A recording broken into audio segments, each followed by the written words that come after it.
the room, the jacket, and the lamp that spoke. It happened at 2:03 in the morning. A door exploded inward, shards of wood scattering across the hallway tiles. 3 men surged through the wreckage. Their boots hit the ground in quick succession, a rhythm that belonged more to a war zone than to a quiet apartment block. Lieutenant Ryan Cole led the charge, flashlight cutting through the dark like a blade. Behind him came Sergeant Mark Braddock, one hand already grazing the grip of his weapon. Last through the doorway was Captain Harold Vance, heavier in frame but steady in presence, his eyes sweeping the room with the calm of a man who thought he had done this too many times to count. In the bedroom, Naomi Kade sat up fast, sheets tangled around her legs. Tank top, underwear, nothing to shield her from the glare now pouring across her face. "Hands where we can see them," Cole barked. Naomi obeyed slowly. Her eyes adjusted to the sudden chaos, the overturned chair, the dresser drawers ripped open, the scattered papers sliding across hardwood. Yet her breathing never quickened. Her mind was already counting, already cataloging. Badge numbers, clock digits, timestamps. Then Cole's beam froze. It hung steady on the wall where a jacket rested on a single brass hook. Dark navy. Embroidered in gold, DOJ, SID, the Special Integrity Directorate. The silence that followed lasted only seconds, but it weighed heavier than gunfire. Braddock shifted his breathing. Vance tilted his head, and Naomi did not move an inch. They should have stopped. They did not. Cole pressed forward, ripping open her nightstand. He pulled her purse with practiced efficiency. Too practiced. His hand dipped into the side pocket, slid something inside, then withdrew it with a little theatrical flourish. "Well, well," he muttered, holding a plastic bag toward the flashlight beam. White powder glittered against the light. Naomi's lips curved faintly. Not panic, calculation. Her credentials folder was still on the dresser, untouched. Her encrypted phone still charged silently beside the lamp. And inside that lamp, hidden within the shade, a recorder had been running since the moment the hinges cracked. Every word, every shove, every illegal second of this incursion. Cole waved the bag. "Looks like possession to me." Naomi's voice cut through the room like a knife. Calm, cold, perfectly clear. "This is planted evidence." The body cameras caught the words. So did the recorder humming above them. Braddock's jaw twitched. Vance's eyes narrowed. Cole only sneered as though daring her to say it again. Naomi didn't need to. The evidence already lived in the devices around them. She adjusted her posture, spine straight against the headboard. "I need to see your warrant." Cole didn't hesitate. "Noise complaint?" "No warrant needed." "You do for a search this extensive," Naomi replied evenly. "And you know it." Her tone landed with weight, steady and professional. This wasn't a civilian lashing out in fear. This was a surgeon dissecting their misstep in real time. "You've exceeded the scope of any complaint investigation," she added. "And every second you continue, you're deepening your liability." For a moment, the flashlight shook just slightly in Cole's grip. Then Braddock tried to recover. "Anonymous tip. Said you were dealing." "Anonymous tips don't justify warrantless searches of private residences," Naomi said. She didn't raise her voice, but each word sounded like a gavel. "Mapp versus Ohio. Miranda versus Arizona. Terry versus Ohio. Your own case law binds you." Cole's jaw clenched. He stepped closer, voice dropping low. "You think you're smart?" "I think," Naomi said softly, "you're violating federal law." The word federal hung in the air like smoke, bitter and undeniable. Vance cleared his throat from the doorway. "Let's just process her." "Get it done." But Naomi was already memorizing, already filing away, already letting their arrogance become her proof. She locked eyes with the sergeant first. "Badge number," Braddock hesitated. "You're not in a position to make demands." "Every citizen has the right to identify officers during a search," Naomi said. "Badge numbers. Now." Cole's hand instinctively moved to cover his badge. "The law disagrees," Naomi said, voice still calm, almost gentle. Vance finally gave his number, clipped and reluctant. Braddock followed. Cole muttered his, eyes burning with contempt. Naomi repeated each one back, word perfect, etched them into memory. Then she tilted her chin toward the little red lights on their body cameras. "You're recording?" "Always," Braddock growled. "Good," Naomi said. "When this reaches federal court, there will be a complete record." Cole leaned down, so close she could feel his breath. "Lady, we found drugs in your house. You can cooperate or this gets very ugly." Naomi stared at him. "Are you threatening me?" "I'm giving you options." "Option 1, Naomi said, her voice level. "I confess to crimes I didn't commit. Option 2, you manufacture more charges. But either way, every word, every second, is being recorded." For the first time, Cole's smirk faltered. Naomi raised her chin. "You can try to bury me tonight. But you're burying yourselves deeper." The room went still again. The jacket remained on the wall, silent and watchful. The recorder kept spinning in the lamp above. And Naomi Kade, the woman they thought was prey, leaned back into her pillows with the composure of a hunter who knew the trap had already closed.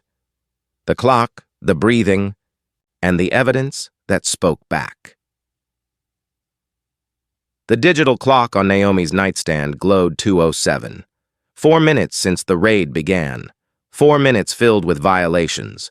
Threats, planted evidence, and silence recorded from a lamp no one bothered to check. Naomi's breathing stayed steady. In her head, protocols unfolded like cards from a deck. Constitutional law, evidence procedures, chain of custody.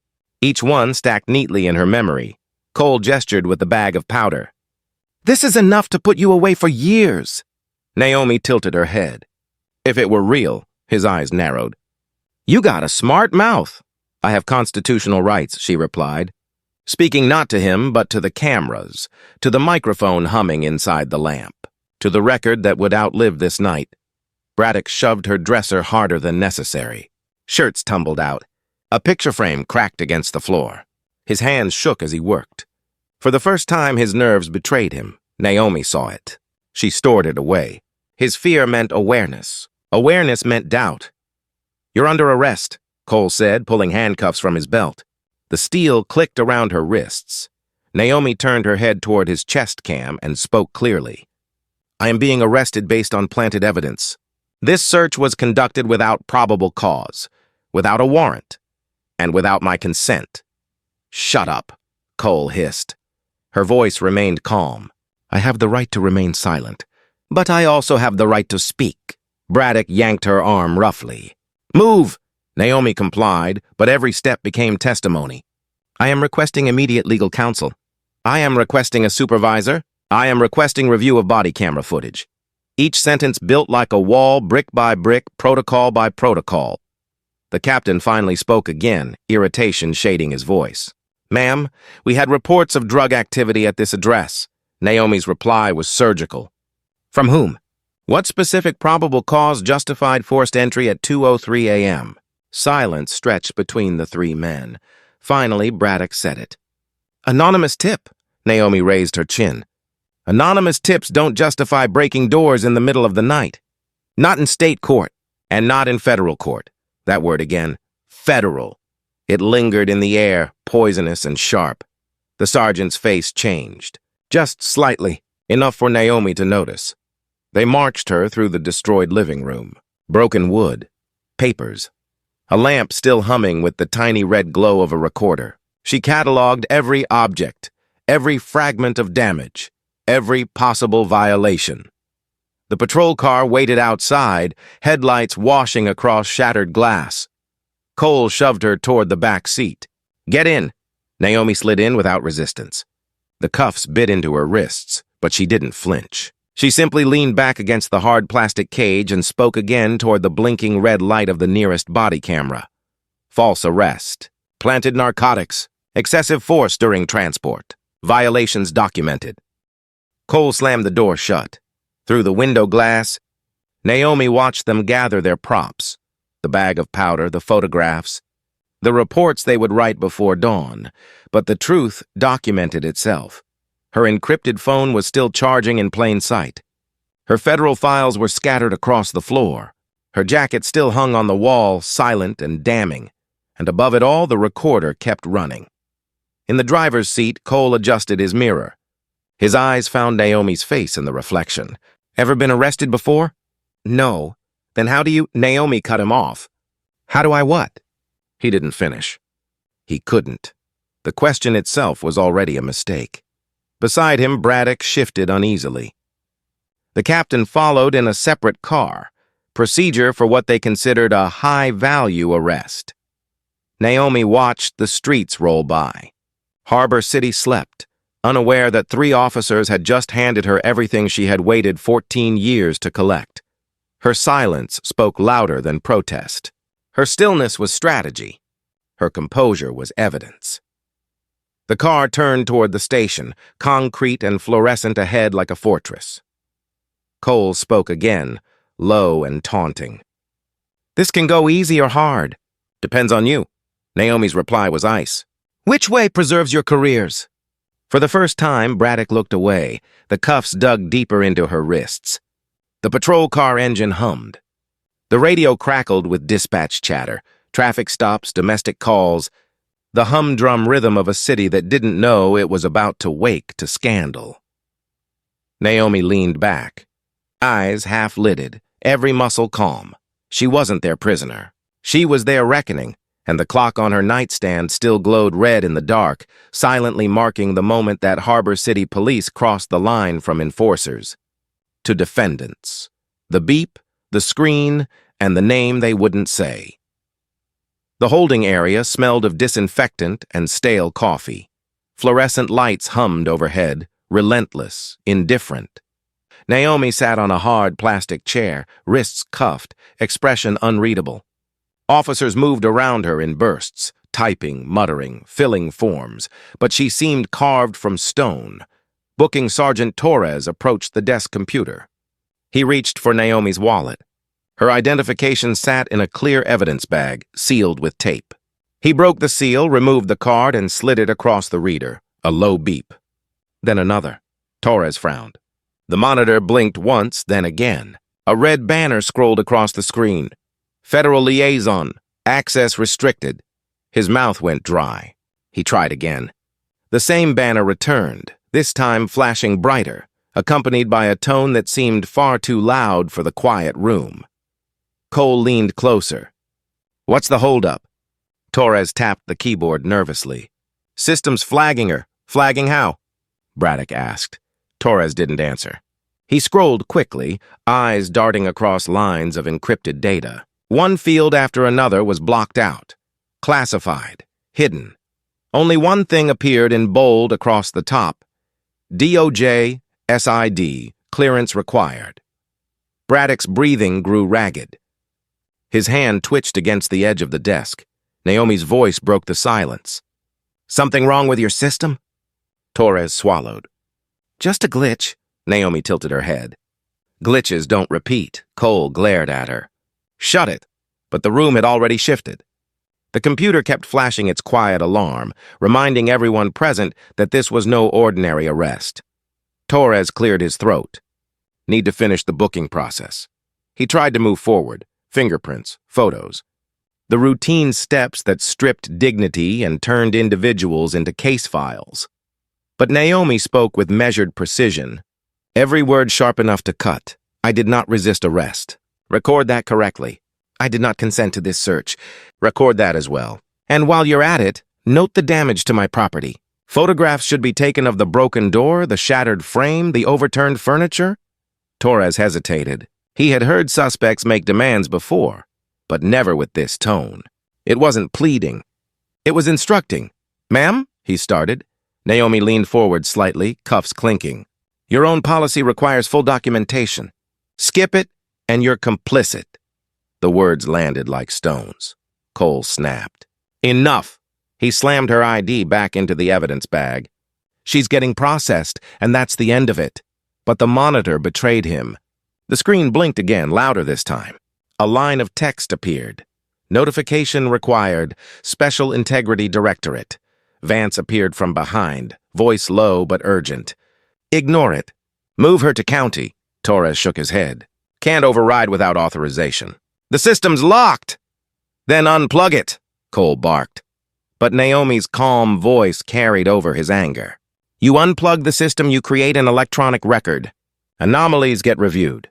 You'll have to explain why this machine went dark the same moment my name entered. Torres froze. She was right. Braddock's breathing quickened again. The steady confidence he wore during raids was cracking here, under the glow of a computer screen that refused to lie. Naomi's lips curved faintly. Anonymous tips don't erase digital flags. Cole turned toward her sharply. What do you know about this? Her eyes locked on his. Enough. The red banner pulsed on the monitor, relentless. For the first time since the raid, silence filled the booking room. No one moved. No one spoke. The digital world had whispered something they weren't ready to hear. Naomi leaned back, chains rattling softly. You should read the rest of that screen. It might explain why your stomach just dropped. But Torres didn't read it aloud. He couldn't. His tongue felt heavy, his lungs tight. Saying it would mean acknowledging that Harbor, city police had just crossed into federal territory without a map. The room's tension broke when another beep echoed through the station. Different. Higher. A system notification from the evidence intake terminal down the hall. Another red banner. Another restricted access warning. Naomi smiled faintly. Looks like it's not just me. Cole slammed his fist on the desk. Enough games, but the screen kept pulsing. DOJ, SID, clearance required. Over and over, Torres exhaled shakily. Lieutenant, we can't process her here. This isn't routine. Cole leaned down until his face hovered inches from Naomi's. You planned this. She didn't blink. I planned to survive your corruption. The rest, you created yourselves. The captain's radio crackled from his belt. Dispatch chatter. Another noise complaint. Another routine call. The city outside remained asleep, oblivious. But inside Harbor City Police, something had shifted forever. 3 officers who thought they held power now stood in a room with a screen that refused to hide the truth, and a woman in cuffs who seemed less like a prisoner and more like a mirror. The keeper of cameras and the choice she couldn't unmake. Officer Lena Park sat alone in the equipment room. The hum of charging docks filled the silence. Dozens of body cameras blinked red and green, tiny lights beating like restless hearts. Each device contained fragments of truth, routine stops, drunken disputes, traffic violations. But tonight, at least 3 cameras held something darker. Park scrolled through the incoming files. The timestamps told the story, 02:03 a.m., forced entry. The footage loaded frame by frame. She pressed play, the door exploding. Naomi Kade, startled but calm. Cole shouting. Braddock overturning drawers. Vance looming in the doorway. And then, clear as crystal, Cole's hand sliding into her purse, leaving something behind, pulling it out seconds later with theatrical outrage. Park paused, rewound, played it again. Her stomach dropped. She had heard rumors, whispers in hallways, complaints that never reached daylight. But this was evidence, recorded on her own equipment. Her phone buzzed.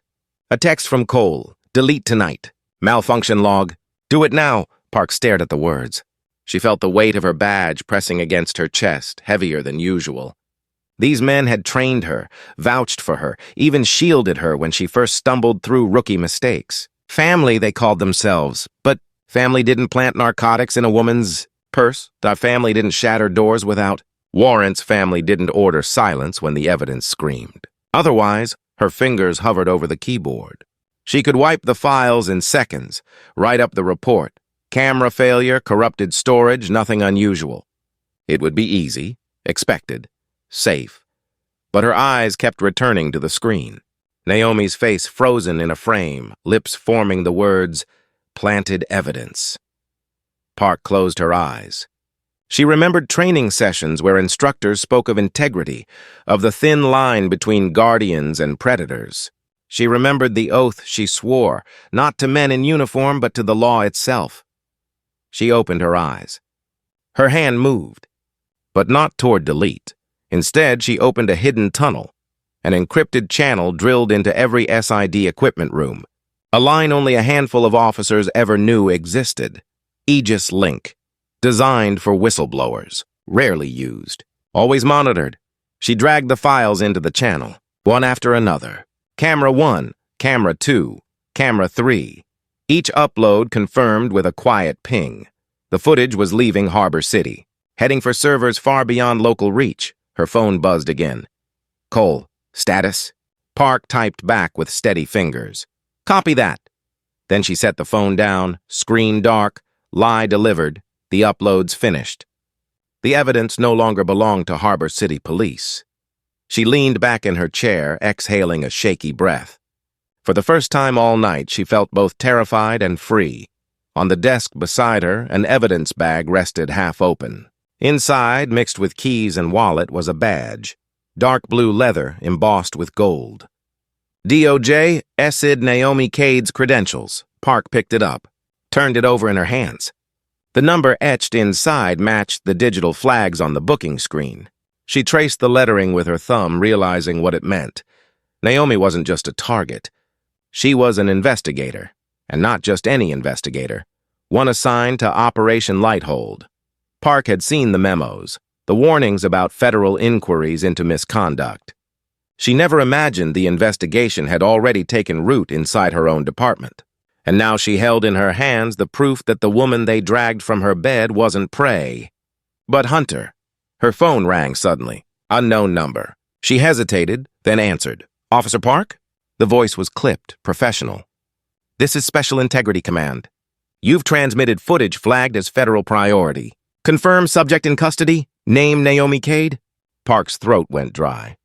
Confirmed. Listen carefully. You are not to delete, alter, or disclose further. A team is en route. Keep Agent Kade safe until we arrive. The line went dead. Park lowered the phone slowly. Her heart pounded against her ribs. She had crossed a line she could never uncross.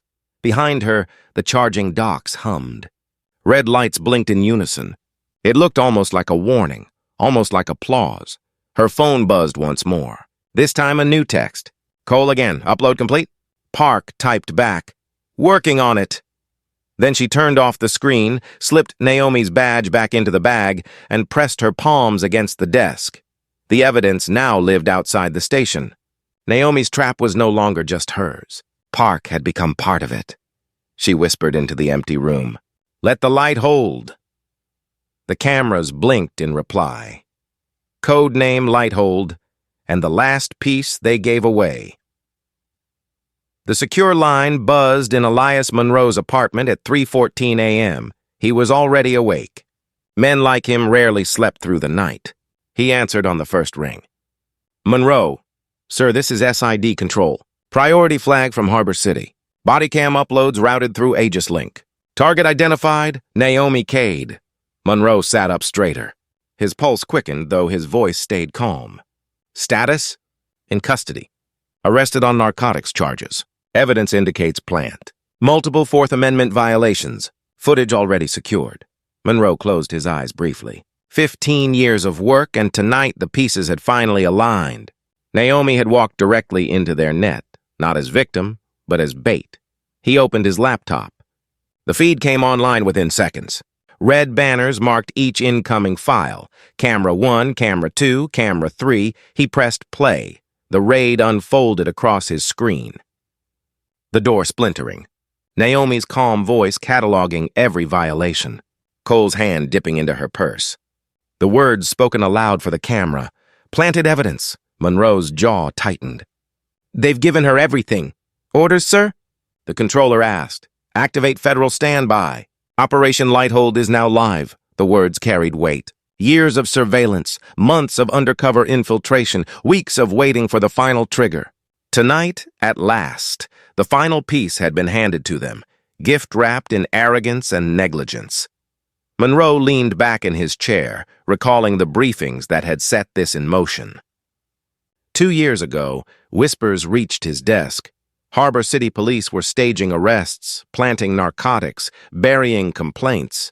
Anonymous tips, recycled paperwork, the same officers appearing again and again. He assigned Naomi Kade, veteran, patient, surgical in her methods. Her orders: infiltrate quietly, gather slowly, never break cover until the system itself provided irrefutable proof. Tonight, it had. Another update came through the line. Booking flagged her ID. Federal credentials triggered automatic alert. Local system attempted override failed. Captain Vance ordered transfer to county. Of course he did, Monroe muttered. Bury her before the sun comes up. But Naomi had anticipated that. She always did. Beacon status? Monroe asked. Activated 30 minutes ago. Signal steady inside Harbor City PD. Monroe nodded to himself. The beacon was last resort, a silent scream that summoned everything. Once triggered, it meant only one thing. The operation was no longer covert. It was time to strike. He dialed a second line. It connected instantly. This is Aegis, a deep voice answered. Mobilize, Monroe said. Target is Harbor City PD, extraction plus full seizure. We go at 600. Confirmed. Teams moving. Monroe ended the call. The plan had always been simple in theory, impossible in practice. Catch corruption in the act, not through whispers or rumors, but through their own mistakes, recorded in their own voices, documented by their own hands. Now, Naomi had delivered. He glanced again at the footage, Cole sneering as he held up the bag. Naomi's voice clear, unwavering. The sergeant's hesitation. The captain's urge to bury it all. Each frame was a nail in their own coffin. Monroe whispered to himself, almost like a prayer. Let the light hold. Behind him, the city skyline glowed faintly in pre-dawn haze. The horizon threatened to break open with morning, but Harbor City PD had no idea what daylight was coming for them. Naomi sat in their custody, calm, composed, waiting. Park had chosen conscience over complicity, and Monroe was ready to bring the weight of federal law crashing down.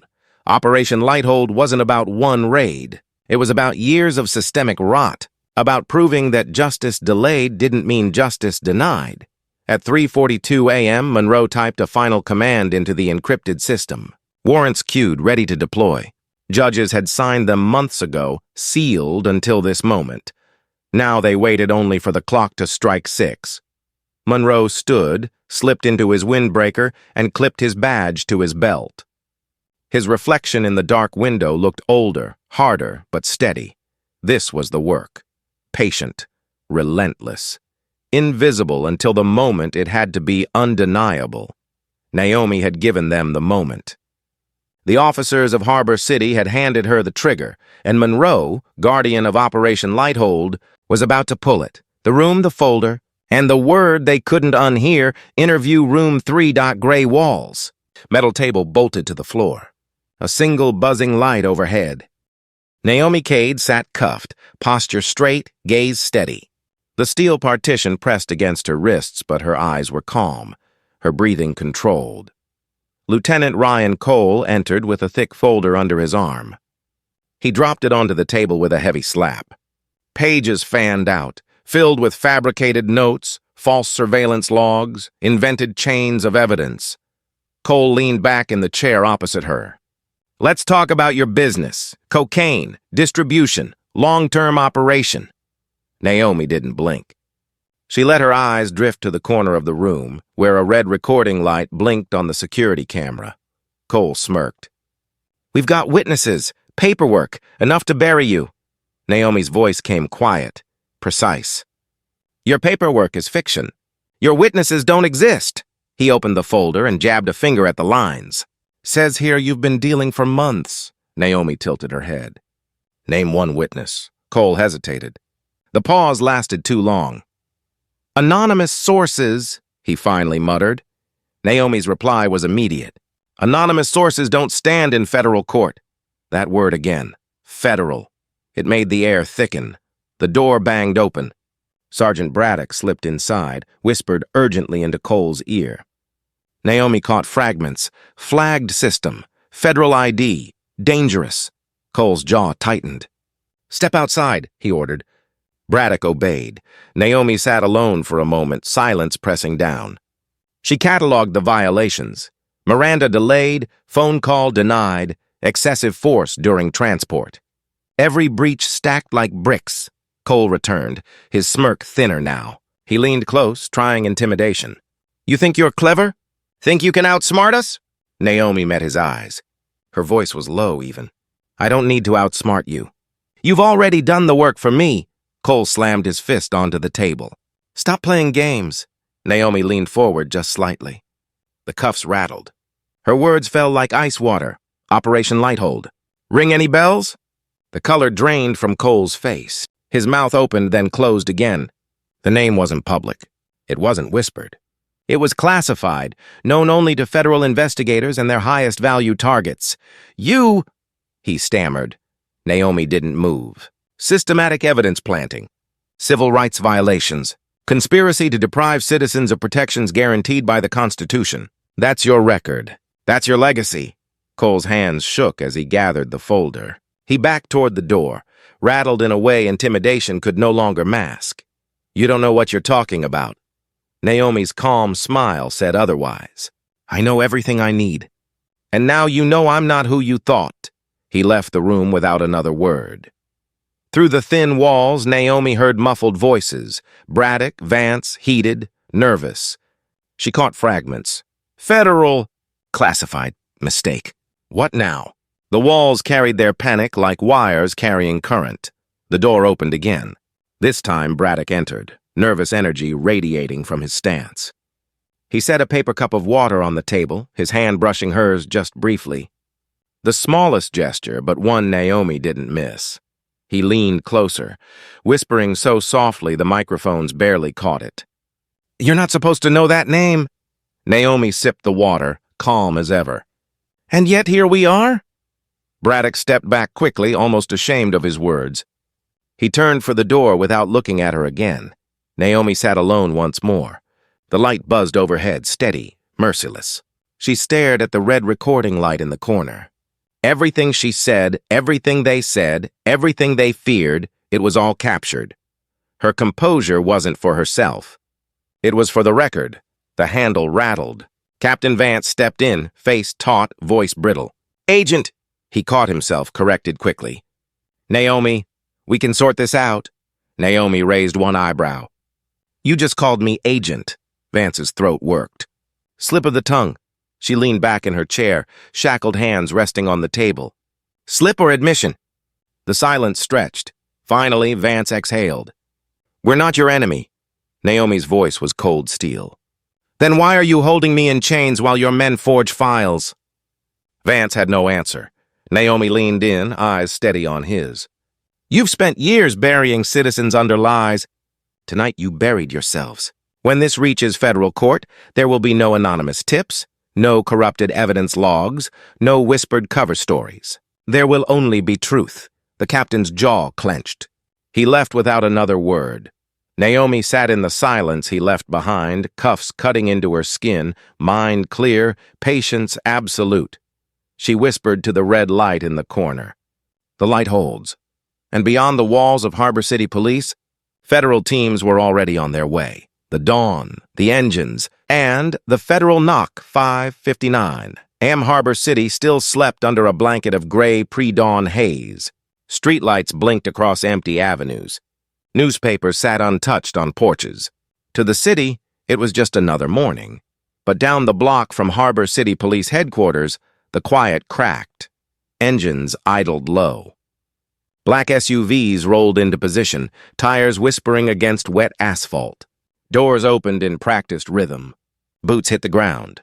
Men and women in dark windbreakers fanned out, each jacket stitched with gold letters that cut through the gloom. DOJ, SID, the Aegis Task Force. Elias Monroe stepped from the lead vehicle. His windbreaker caught the chill breeze, his badge clipped to the front. Around him, tactical units adjusted weapons. Evidence specialists checked sealed cases. Legal officers held folders thick with warrants. Every role had its place. Every move had been rehearsed. At exactly 6 a.m., Monroe raised a hand. The radios clicked alive. All units, federal authority in effect. Execute. The street erupted in motion. Marshals took the perimeter, blocking every entrance and exit. Tactical agents advanced in formation, ballistic shields forward. Technicians carried portable servers ready to seize digital evidence before anyone inside could blink.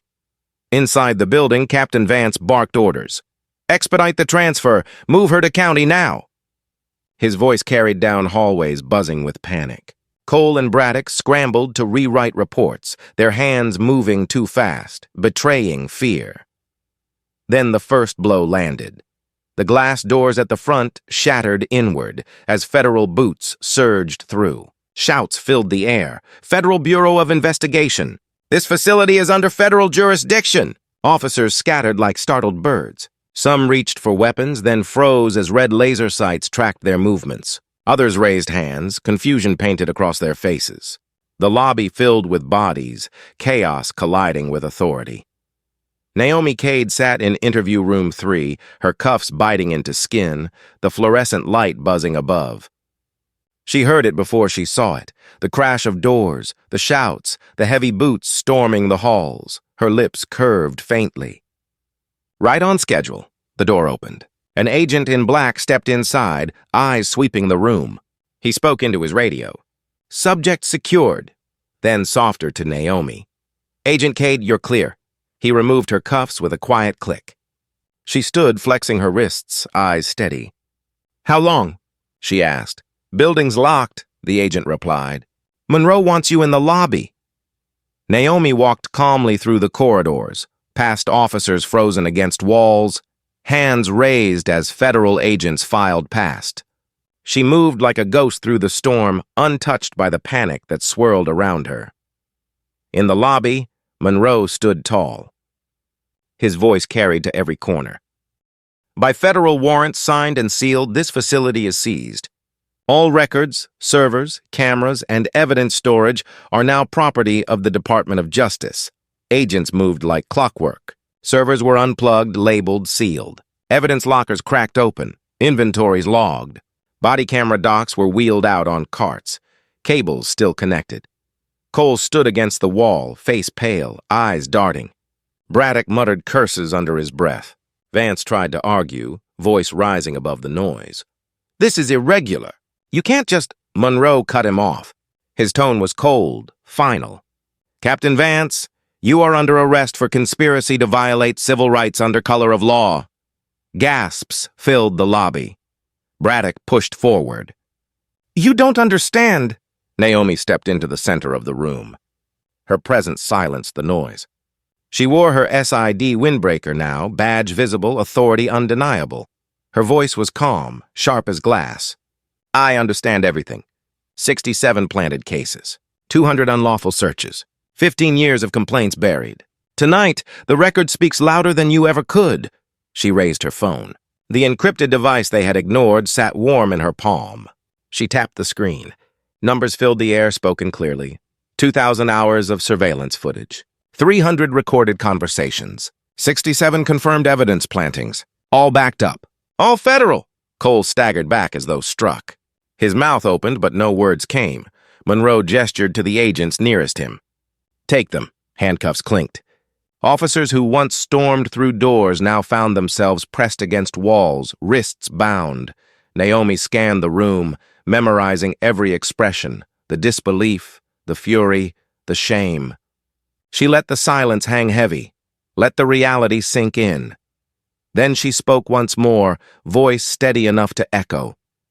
"You thought you dragged me into your house of power, but you walked into mine." The lobby went silent. Only the sound of evidence boxes rolling across tile remained. The court, the verdicts, and the system that had to change. 6 months later, the marble halls of Federal District Court buzzed with anticipation. Reporters filled the benches. Families of victims clutched folders, photographs, and hope.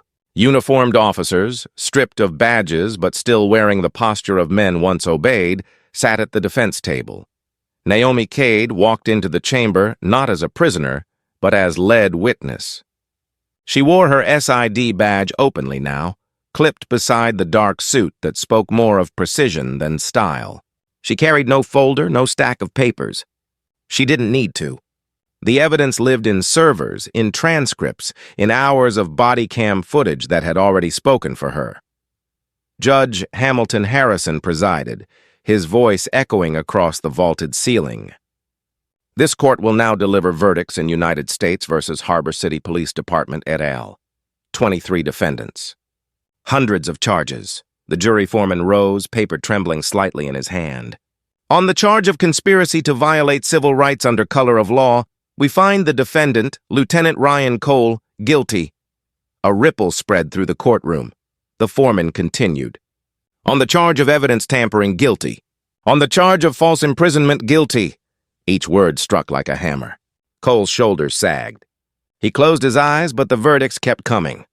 Sergeant Mark Braddock, guilty on obstruction of justice. Guilty on fabrication of evidence. Braddock shook his head slowly, lips moving without sound. Captain Harold Vance, guilty on conspiracy. Guilty on deprivation of rights. Guilty on operating a criminal enterprise under color of law. The captain's jaw clenched, but his composure cracked when the words criminal enterprise echoed across the chamber. Naomi sat still, hands folded, gaze steady. She had waited 14 years for this morning, not to see them humiliated, but to see the truth spoken where lies once ruled. Judge Harrison read the sentences with solemn gravity. Ryan Cole, 20 years federal prison. Mark Braddock, 12 years. Harold Vance, 15. Others named in this indictment, sentences ranging from probation to federal custody. The words rolled through the chamber like thunder. Reporters scribbled furiously. Cameras flashed. Families wept. Some in relief, some in anger, some simply because the long night was finally ending. But the verdicts weren't the end. They were the beginning. Reforms followed quickly. Harbor City was placed under federal oversight. Body cameras were required to back up automatically to independent servers beyond local control. Evidence lockers were digitized, every log monitored. Training manuals were rewritten, emphasizing constitutional rights, transparency, and external review. The rot had been exposed. The system could no longer pretend it didn't exist.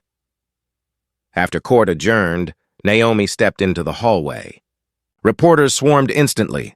Agent Kade, how long did this investigation take? She paused. 15 years of careful documentation. What message does this verdict send? Naomi chose her words carefully. Justice requires patience. Truth requires persistence. Systems don't change overnight. But when evidence speaks, the silence of corruption ends. Her words flashed across every news outlet by evening. Lena Park approached from the crowd, still wearing the uniform of a federal liaison. She had testified too, her courage sealing gaps the evidence alone couldn't fill. Agent Kade, she said softly, thank you for letting me choose the right side. Naomi shook her head. You chose it yourself. The two women exchanged a glance that carried the weight of nights spent deciding between silence and conscience. Outside the courthouse, protesters lifted signs demanding police reform. Some bore faces of victims. Others demanded accountability. The verdict had not healed everything, but it had started something. Naomi stood at the steps, feeling the cool air against her face. She thought of the lamp in her bedroom, the recorder that had captured the night of 2:03 a.m. She thought of the jacket on the wall, the one that had silently announced who she truly was. And she thought of the dawn raid. The sound of boots flooding into Harbor City PD. The moment corruption realized it had been hunted all along. Justice had arrived late. But it had arrived, she whispered to herself. Words only the wind carried. The light holds. And in the distance, the city exhaled. If justice can take 15 years to surface, how long would you wait for the next truth? Stay with us and subscribe to follow Part 5, where Naomi Kade faces an even more secret assignment. The streets, the silence, and the next assignment. Waiting dawn crept across Harbor City with a different kind of light. For years, the streets had woken under shadows, rumors of planted drugs, unexplained arrests, neighbors afraid to speak. But now the air carried something else. Not celebration, not peace, something quieter. Relief. On Maple Avenue, where doors had once been kicked in without warrants, residents left their windows open again. On 5th Street, where a teenager had been cuffed and accused on fabricated charges, his mother placed fresh flowers on the stoop, whispering to herself that maybe the city could breathe again. Naomi Kade drove slowly through these streets, her black sedan blending with morning traffic. She wore civilian clothes, no badge visible, no windbreaker announcing her role. To most eyes, she was just another commuter. But inside, the weight of 15 years pressed against her ribs. The trial had ended, the sentences delivered. The department was under federal watch. Reforms were in motion, and yet Naomi knew the work was never over. Her phone buzzed. "Secure line," she answered. "Agent Kade." Elias Monroe's voice carried across the line, calm but direct. "We need to debrief." Naomi kept her eyes on the road. "I'll come in." "Not headquarters," Monroe said. "Meet me at the annex. South Dock. 20 minutes." The line went dead. Naomi turned toward the harbor. The annex was a building few knew existed, buried among warehouses and shipping containers. No signs, no markings. Only a keypad on a steel door. Naomi entered the code and stepped inside. Monroe waited in a stark room with no windows. A map of the country covered one wall, pins marking sites of ongoing investigations. Files were stacked high on the table. He looked up. "You did good work, Naomi. Operation Lighthold is closed." "The indictments will stand." Naomi nodded once. She didn't need praise. She needed direction. Monroe slid a folder across the table. "This is your next assignment." Naomi opened it. Photographs spilled out. Rows of cots behind chain-link fencing. Children wrapped in metallic blankets. Detainees crowded into holding cells. Reports followed, each stamped confidential. Words like systemic abuse, denial of counsel, contractor oversight failures. She flipped through page after page. The pit in her stomach deepened. "Detention integrity review," Monroe said. "Interagency. We've received credible reports of widespread violations inside immigration facilities, abuse, neglect, false documentation. This is bigger than one city, bigger than one department." Naomi kept her face still, but her mind raced. "How long has this been happening?" "Years," Monroe replied. "But we haven't had an inside witness. Not until now. We need someone embedded, someone patient, someone who knows how to wait for the moment the system convicts itself." He studied her carefully. "That someone is you." Naomi closed the folder slowly. 15 years of Harbor City had taught her patience, endurance, calculation. She had walked through corruption's heart and returned with proof. But this was another battlefield. She leaned back in her chair. "How long will it take?" Monroe's answer came without hesitation. "As long as it takes." The words settled heavy in the air. Naomi thought of the lamp recorder in her bedroom, the jacket on the wall, the evidence that had spoken when men tried to silence her. She thought of Lena Park, choosing conscience over comfort. She thought of the mothers on Maple Avenue and the sons on 5th Street. Justice never ended. It only moved. Naomi closed the folder, slid it back across the table, then pushed it toward herself again. "I'll take it," she said. Monroe exhaled. Relief and resolve mingled. "Good, then your clock starts now."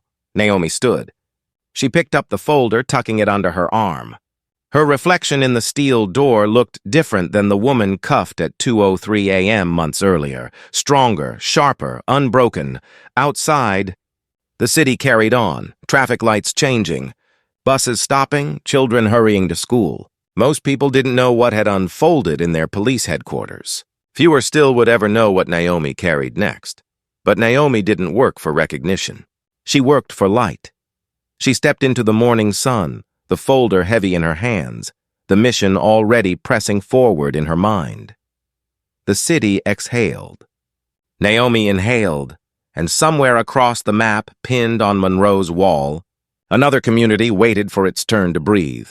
The gates, the paperwork, and the first cracks in the walls. The detention facility sat on the outskirts of Harbor State, far from the skyline, hidden among fields of dry grass and rusted fences. From a distance, it looked like any warehouse complex.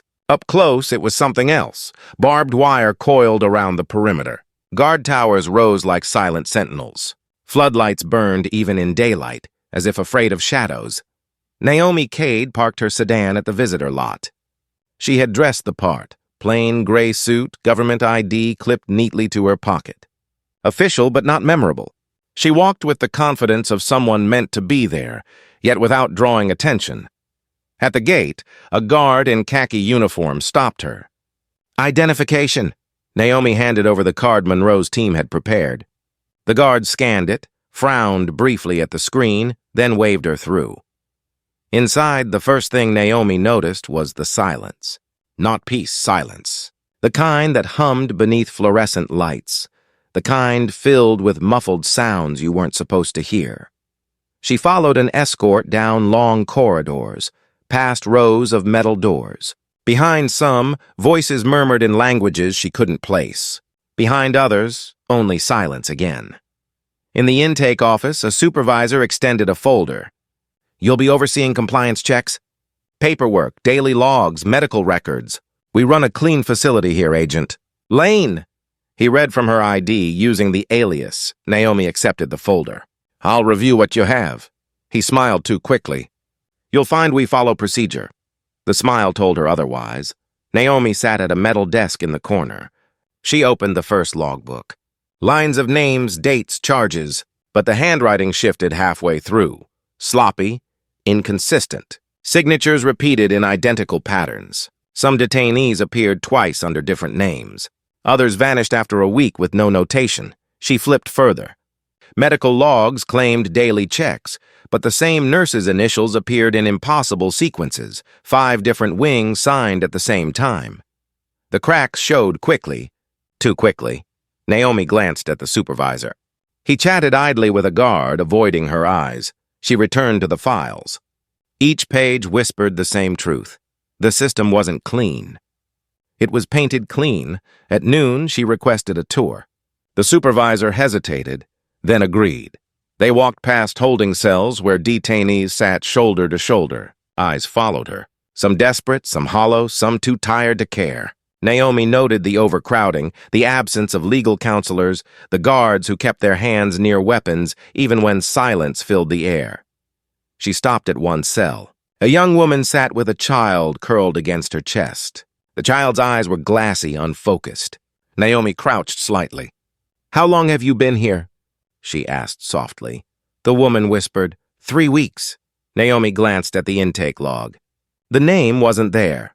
She straightened, masking the chill that ran through her. Back in the office, she requested the electronic database. The supervisor hesitated again. "System's down. Has been for weeks." Naomi wrote the words on her notepad. System down. Weeks. But she already knew. The system wasn't down. It was erased. At 3 p.m., she returned to her temporary office. She placed the paper logs in neat stacks. She stared at the ceiling where she suspected a camera might be hidden. Then she pulled out her encrypted phone. Her fingers tapped a secure note. Discrepancies confirmed. Duplicate names. Missing records, overcrowding, medical logs fabricated. At least one undocumented detainee. She saved the note. The phone uploaded automatically to Monroe's servers. The work had begun. Naomi leaned back in her chair, listening to the hum of fluorescent lights, the shuffle of guards' boots in the hallway. She thought of Harbor City, of the night the doors splintered, of the cuffs on her wrists, of the lamp recording everything they tried to hide. This place was different, but the pattern felt the same. A system built on silence. A system that forgot silence never lasted. Her reflection in the dark window stared back at her. Steady, unblinking, she whispered, almost to herself. The light holds. And beyond the barbed wire, the sun began to sink, painting the sky in bruised shades of red. The glance, the lock, and the first scent of danger, by the second week, the walls had begun to notice her. Naomi Kade moved carefully through the detention facility, files tucked under her arm, eyes tracing every corridor. She asked questions without pressing too hard, nodded at answers without showing judgment. But silence had a way of bending around her. The same way it had back in Harbor City, people who lived on secrets could smell someone who came to collect them. It started with a glance. One afternoon, as she left the records office, Naomi caught sight of a guard lingering near the stairwell. He wasn't posted there, wasn't assigned to escort. His eyes followed her too long, his radio silent when others were alive with chatter. That night, Naomi returned to her temporary office. She found her desk drawer slightly open. She never left it open. The notepad inside had been moved. Naomi kept her face calm, movements steady. She sat, rearranged the drawer as though nothing was wrong, and booted her encrypted phone. A short report went out. Possible surveillance? Desk compromised. Adjusting protocol. She saved it, locked the screen, and leaned back. The walls hummed with fluorescent light, same as ever. But the hum felt heavier now. The next morning, her tour of the medical wing was cut short. The nurse who had smiled too broadly on day one now avoided her eyes altogether. Files she had requested 2 days earlier suddenly couldn't be located. The supervisor's grin tightened at the edges, polite but no longer friendly. Naomi knew the pattern. She had lived it before, when Harbor City officers realized she wasn't a civilian. That slow tilt from welcome to wary, from tolerance to hostility. In the cafeteria, she carried her tray to a corner table. Conversations dulled when she sat. Guards kept their voices low, but she caught pieces. Paperwork audit, federal, doesn't fit. One word kept surfacing. Outsider.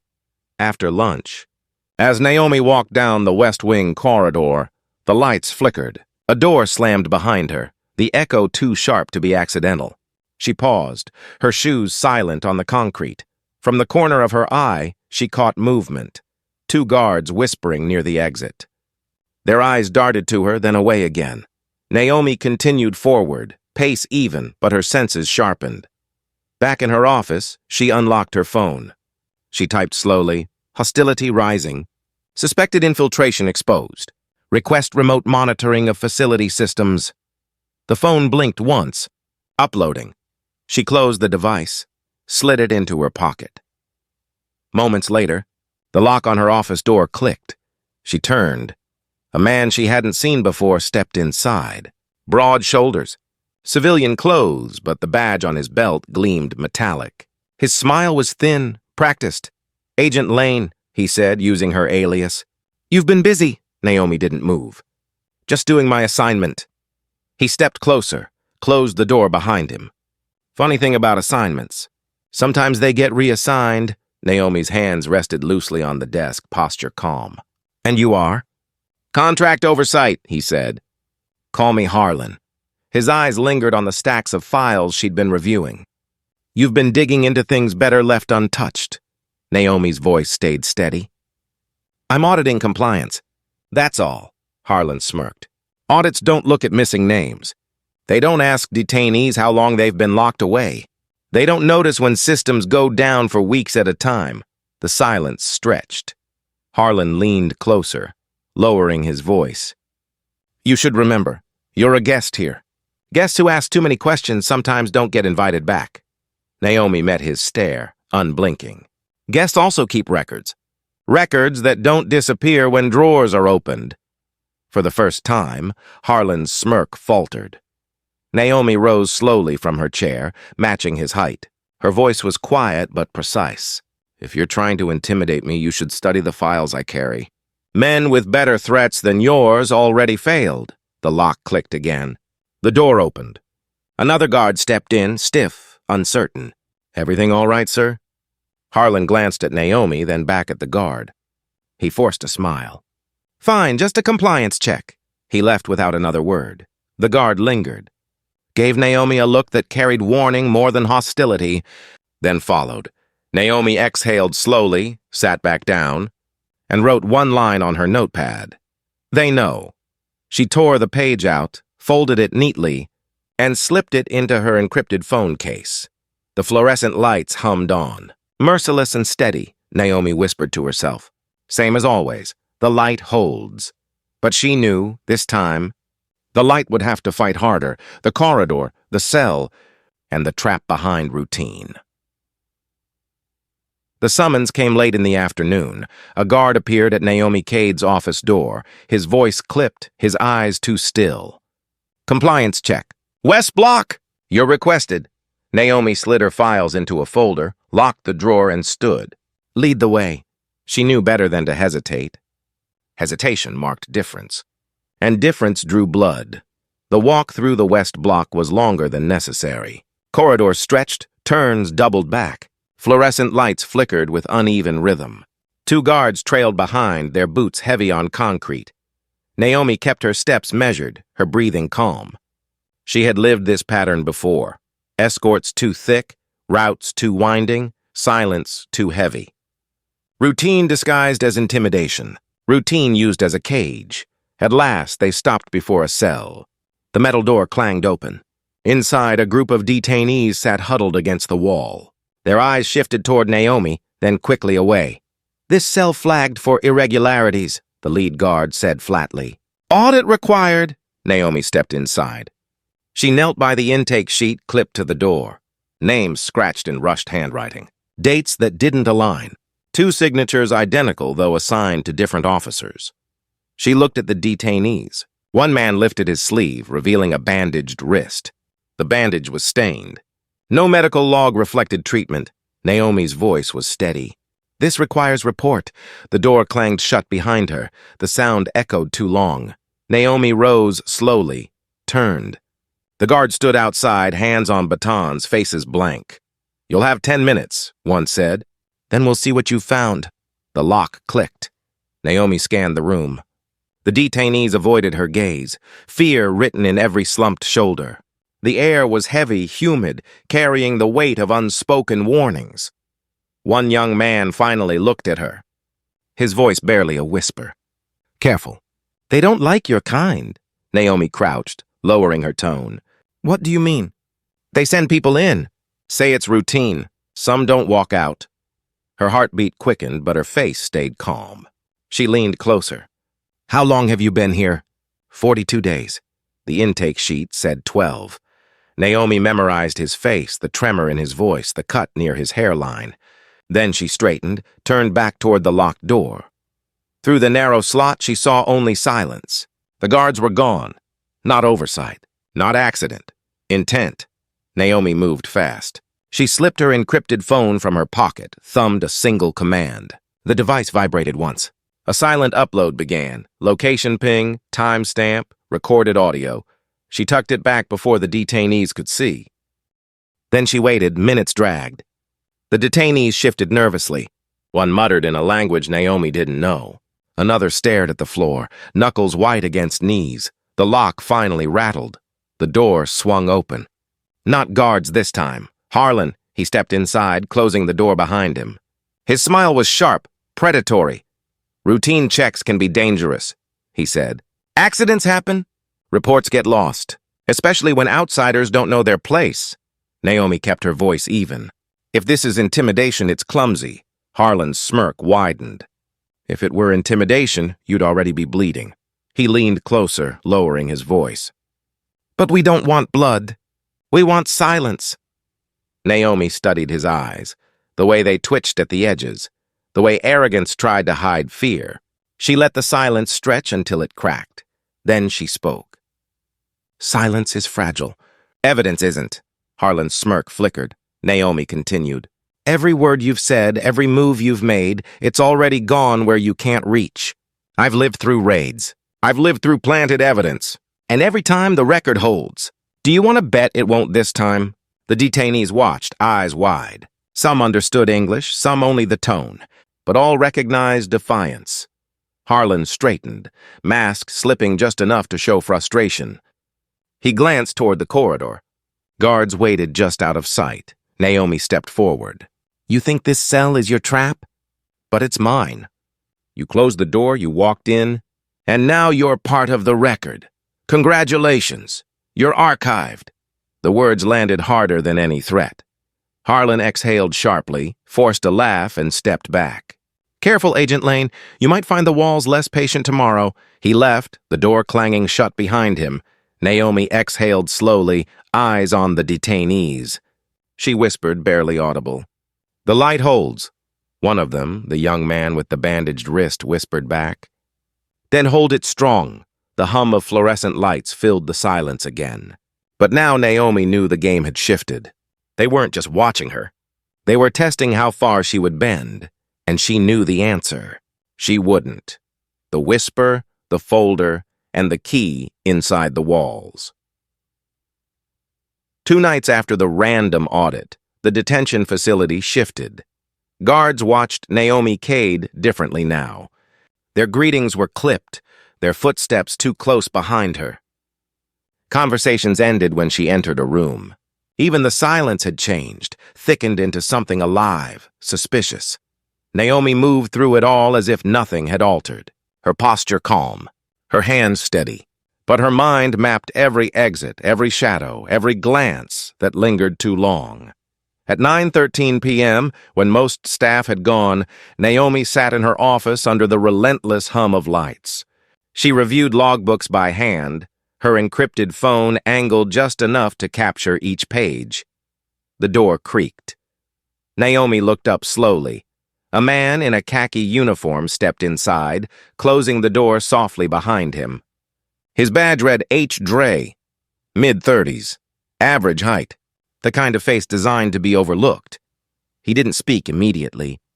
He stood, shifting weight, eyes darting to the corners of the ceiling where cameras might lurk. Naomi waited. Finally, he whispered, "You don't belong here." Naomi's expression didn't change. "Neither do most of them." Dre's throat bobbed. He moved closer, lowered his voice further. "You're digging too deep. They'll bury you for it." Naomi leaned back in her chair. "Then why are you here?" He hesitated, then slid a thin folder across her desk. His hand shook. Naomi opened it. Inside, copies of intake forms, transport logs, and medical slips. Each page marked with a red stamp. Void. Naomi flipped through.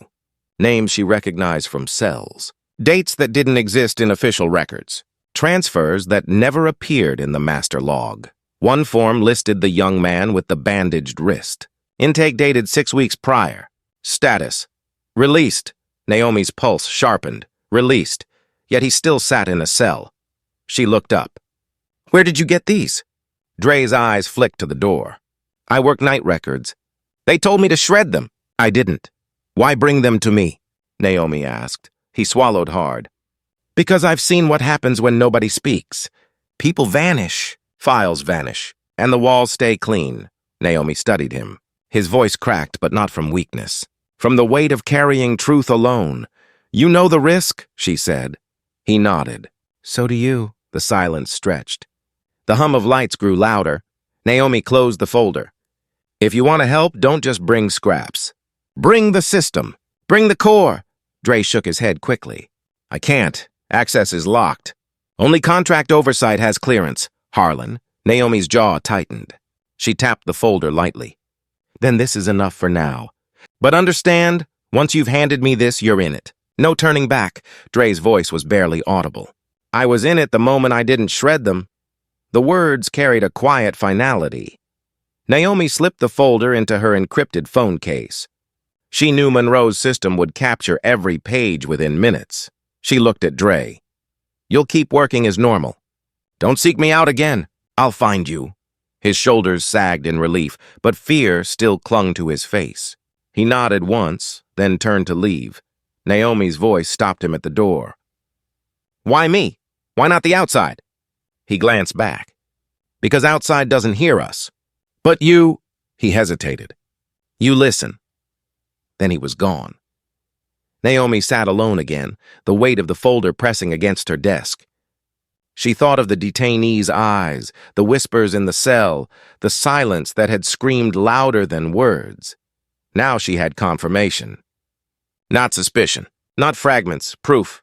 Her phone vibrated softly. Upload complete. The evidence was no longer confined to her office. It lived where walls couldn't reach. Naomi exhaled, steady, precise. She whispered to the empty room. The light holds.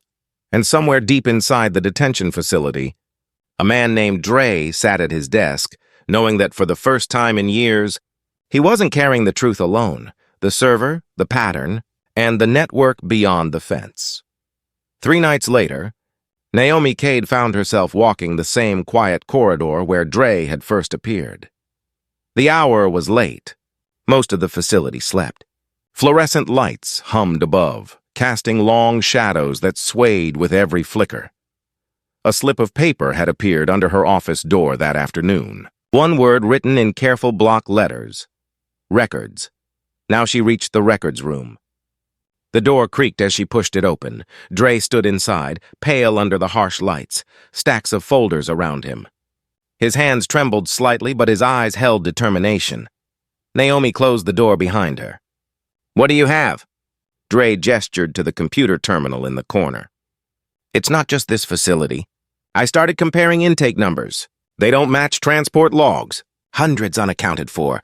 Naomi stepped closer. The screen glowed with spreadsheets, lines of data stitched together from scraps, columns of names, dates, case numbers. Patterns began to emerge, too neat in some places, glaringly absent in others. She scanned quickly. "Where do the missing entries go?" Dre tapped a file. "They vanish into contracts. Private transport companies, third-party detention centers, places off the official grid." Naomi's eyes narrowed. "A shadow network," he nodded. "And it's bigger than I thought. This facility is only a spoke. The hub is somewhere else." Naomi's mind raced. Harbor City had been rot in one department. But this was systemic. A machine feeding on silence, powered by paperwork designed to disappear people. She turned to Dre. "You realize what you're saying. This is an oversight failure. It's enterprise." Dre's jaw tightened. "I know, and if they find out I've traced it, I won't make it to morning." Naomi studied him carefully. Fear radiated from his posture, but so did resolve. "Then we secure it now," she said. "Everything you've built, every file, every pattern." Dre shook his head. "I can't transfer it. The system is closed.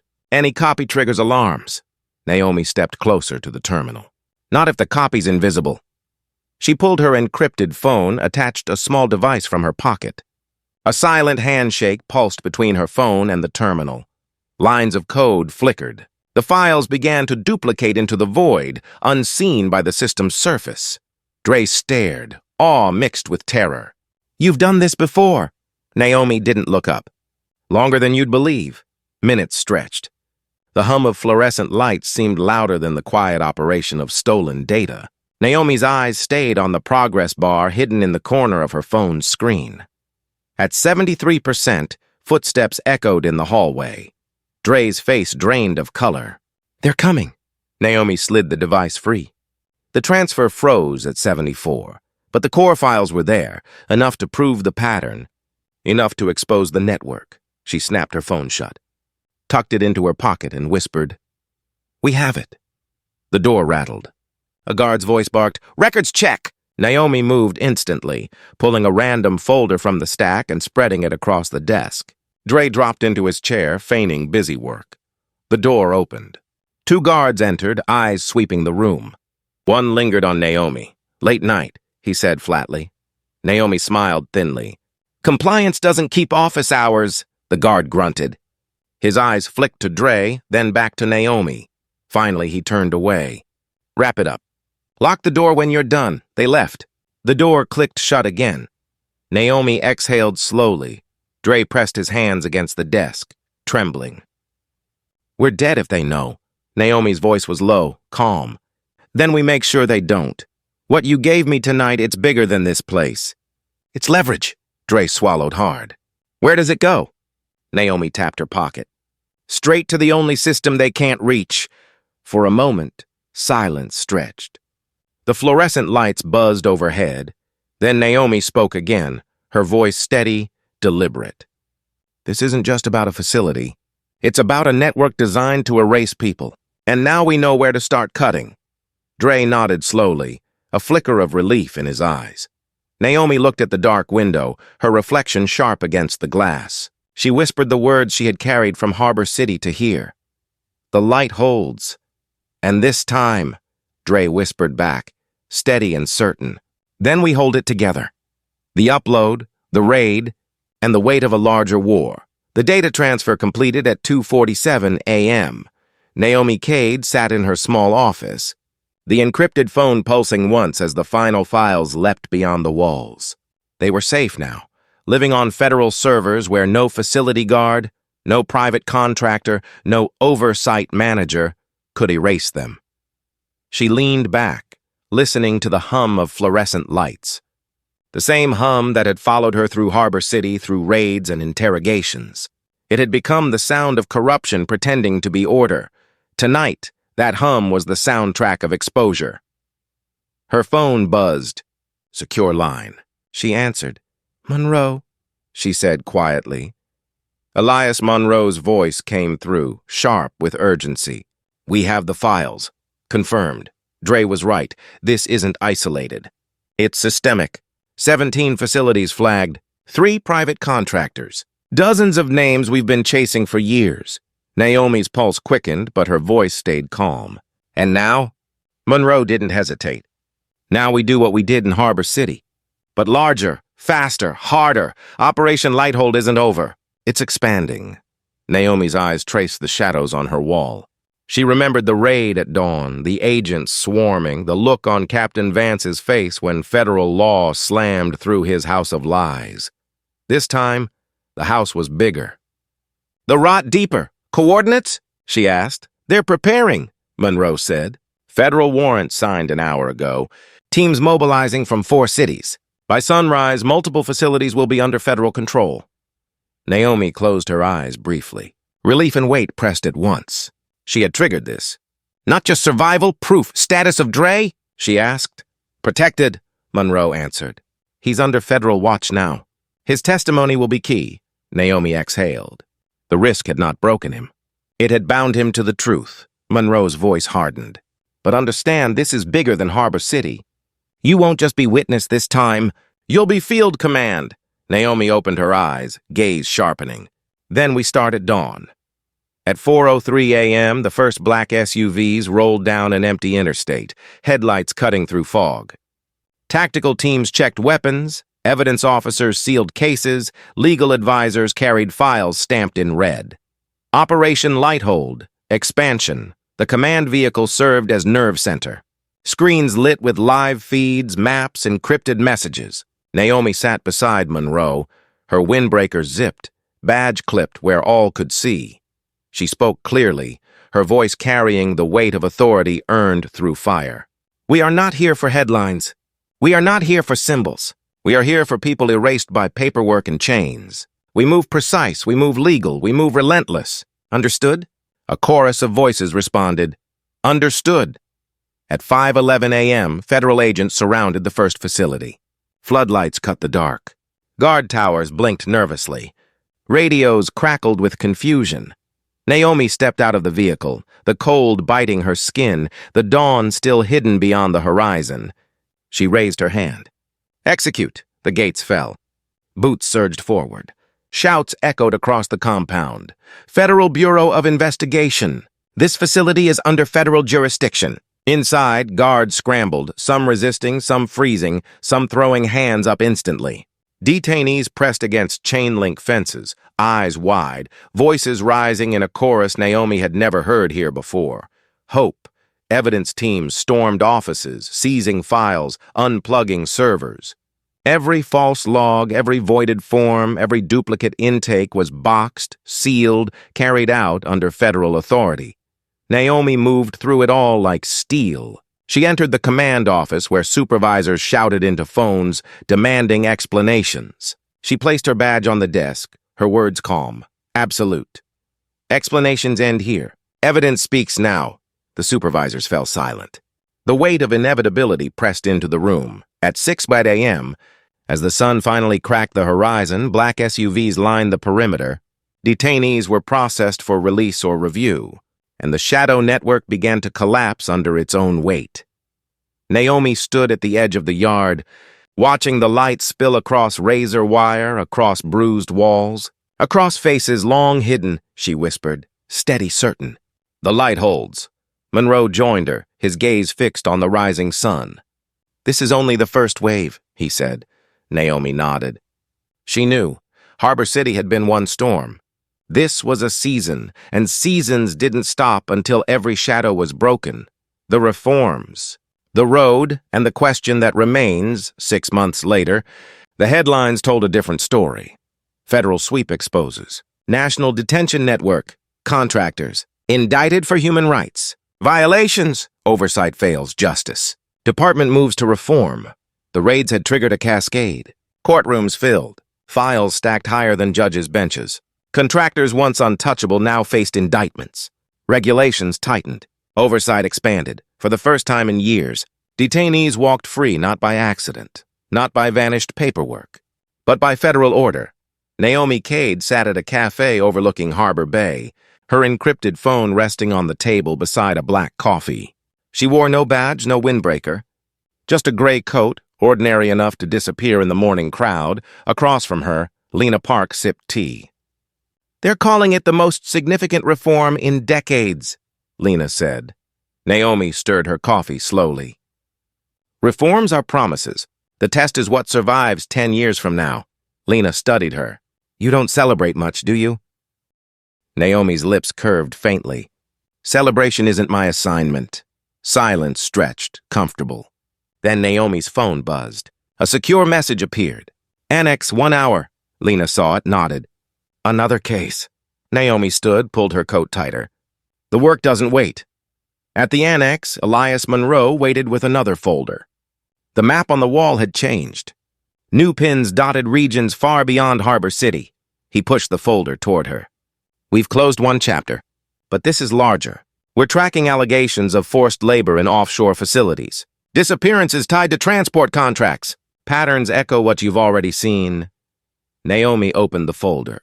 Images, reports, testimonies. The pit in her stomach returned, familiar now. She looked at Monroe. "How deep does it go?" Monroe's eyes were steady. "Deeper than we thought. And we're going to need years."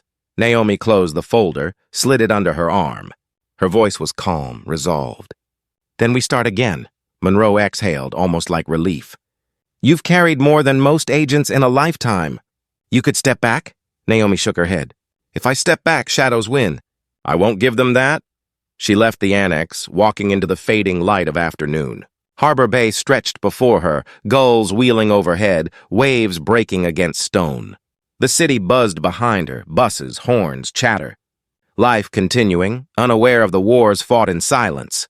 Naomi paused on the pier. She thought of Harbor City, of detainees behind fences, of Dre whispering, "Hold it together." She thought of Lena's courage, Monroe's steady hand, the mothers on Maple Avenue. She thought of every shadow she had stepped into, and every piece of light she had carried back out. Her phone buzzed again. Rodriguez's name appeared. She answered. "Status?" his voice asked. "Prepared," Naomi replied. "Good," he said. "Because the next case isn't just about corruption. It's about survival." The line went silent except for the hum of encrypted static. Naomi slipped the phone into her pocket. She looked out at the horizon, where the sun bled into water, where light and shadow wrestled endlessly. She whispered, "Steady, certain. The light holds." And then she walked forward, toward the next case, the next shadow, the next reckoning, because justice was never finished. It was a path walked step by step, case by case, truth by truth, and the question remained, if justice can take 15 years to surface, how long would you wait for the next truth?